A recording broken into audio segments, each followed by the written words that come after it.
जी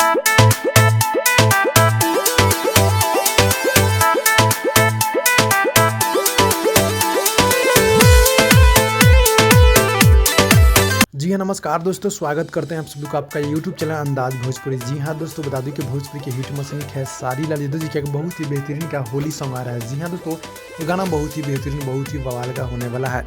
जिस गाने का बोल है खाली उहे रंगेला, खेसारी लाल यादव जी का गाना है, जो कि बहुत ही बेहतरीन का गाना होने वाला है। जो कि आप सभी को बता दूं कि उनके ऑफिशियल चैनल के माध्यम से गाना आज देखने को मिल जाएगा, क्योंकि ये गाना होली का सॉन्ग है, जो कि होली का प्रथम गाना ये रिलीज हो रहा है खेसारी लाल यादव जी का, जो कि आप लोग बेसब्री से इंतजार करते हैं गाना कब आएगा। तो फाइनली दोस्तों बता दूं कि आज शाम 3 बजे उनके ऑफिशियल चैनल के माध्यम से गाना देखने को मिला है। गाना बहुत ही बेहतरीन का है, जो कि आप लोग इस गाने को देखिएगा और ढेर सारा प्यार से बात दीजिएगा। जी हाँ दोस्तों, और जितने भी भाई लोग देख रहे हैं, आप लोग मेरे चैनल को सब्सक्राइब कर दीजिएगा, नोटिफिकेशन बेल आइकन को आप लोग ऑल पे कर दीजिएगा, ताकि आप लोग को भोजपुरी खबर यहाँ पे मिलेगा।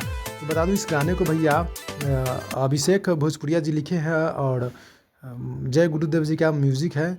आप लोग इस गाने को देखिए, गाना बहुत ही बेहतरीन, बहुत ही गजब का होने वाला है। तो आप सबके बीच यानी कि आज शाम 3 बजे देखने को मिल जाएगा। मिलते हैं अगली वीडियो में, तब तक के लिए धन्यवाद।